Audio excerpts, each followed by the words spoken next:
Back with you on NWA Classics 24/7. Taking a good look at the fabulous ones. Steve Kern and Stan Lane inside the steel cage. Waiting now for their opponents to enter the ring. A cage match, of course, is the culmination of a grudge match between two wrestlers, or in this case, two teams. And the fabulous ones, Stanley Lane and Steve Kern, are patiently waiting for the Guerrero brothers. Hector and Chavo Guerrero. There you see Hector Guerrero making his entrance over the top of the cage. Now let's listen to the commentary in the legendary Paul Box.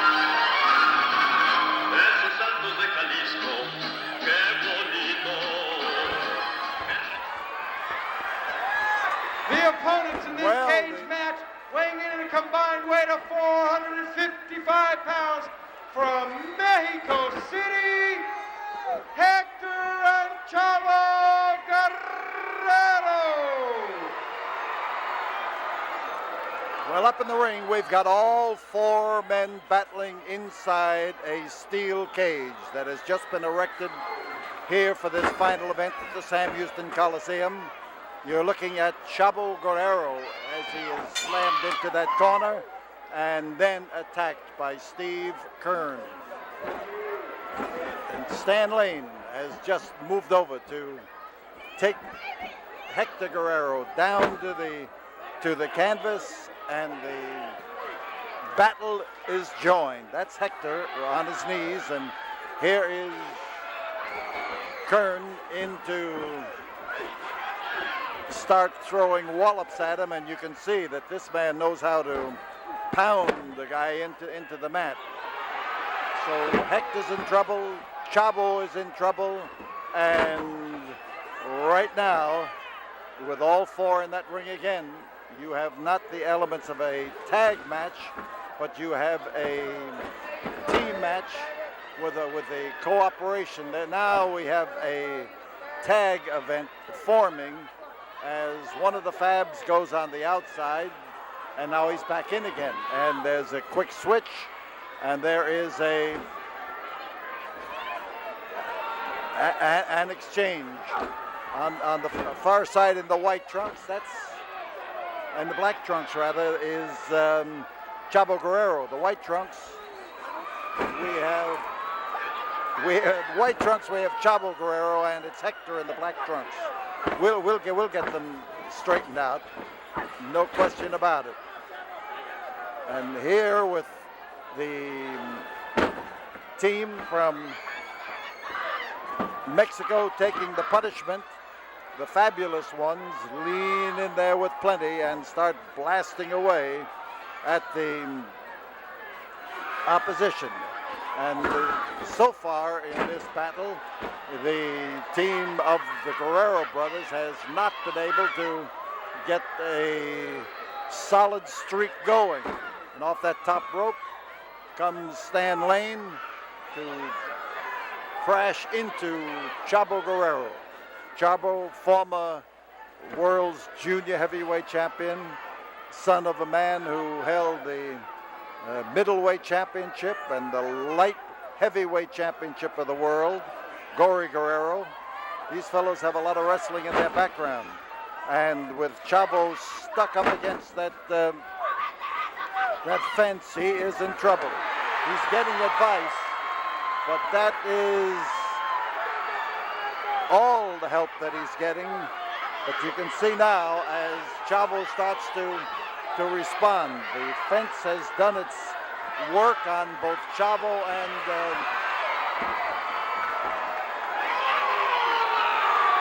Hector, and Hector with a roar now starts to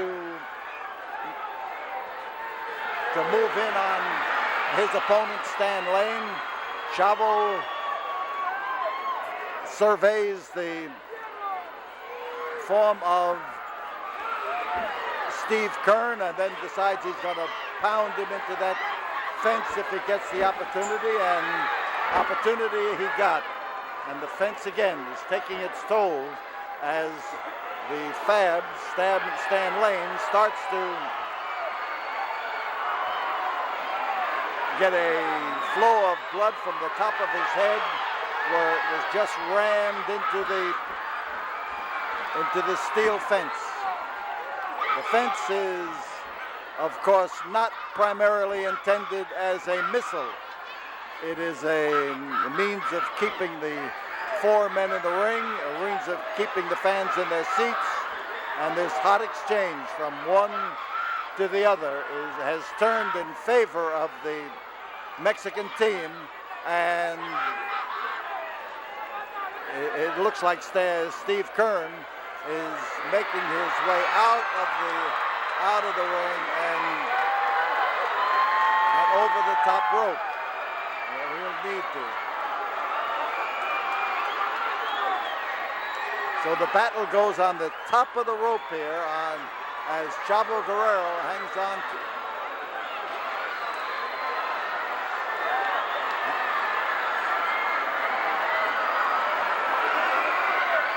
Chavo hanging on now to avoid being kicked down off of the. Come on, you.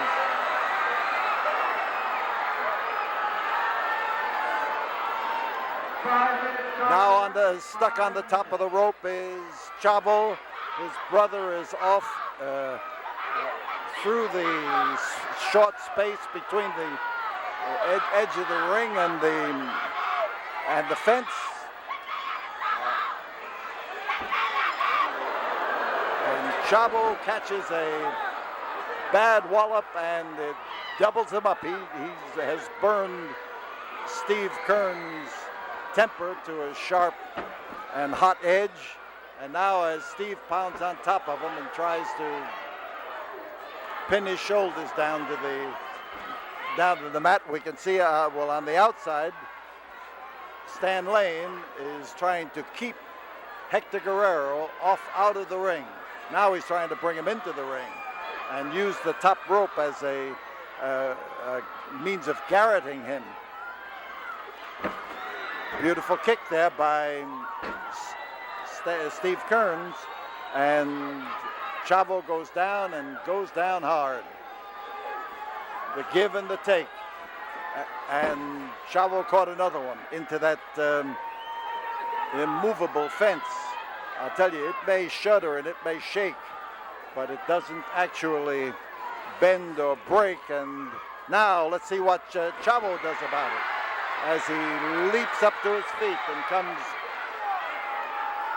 into Stan Kern. The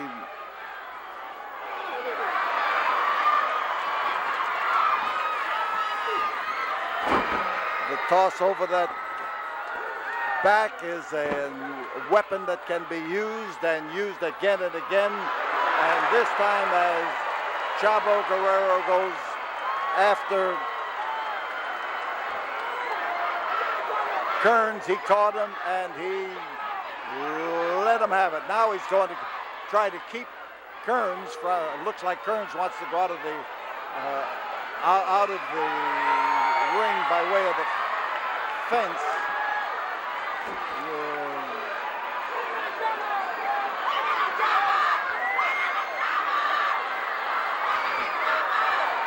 And it's Chavo Guerrero being knocked over the fence and hanging on for dear life. And he could drop down to the floor. That's a fur piece from up on top of that fence. But he has been hanging on now, and as he starts to pull himself up, the Fabs are able to concentrate on Hector Guerrero. And Hector caught that clothesline, and it was a beauty. He welded across in front of him. Now as they go after Hector, they start to set him up again. And they swung around with that elbow and caught him properly. Here comes Chavo Guerrero. He has come back in the ring. He has made a saving move, and a crash landing is is the result. Here comes a pile driver, and they just dropped Steve Keirn on his head. And there's a count. There's one, there's two. There is three. The swift count of three as that reinforced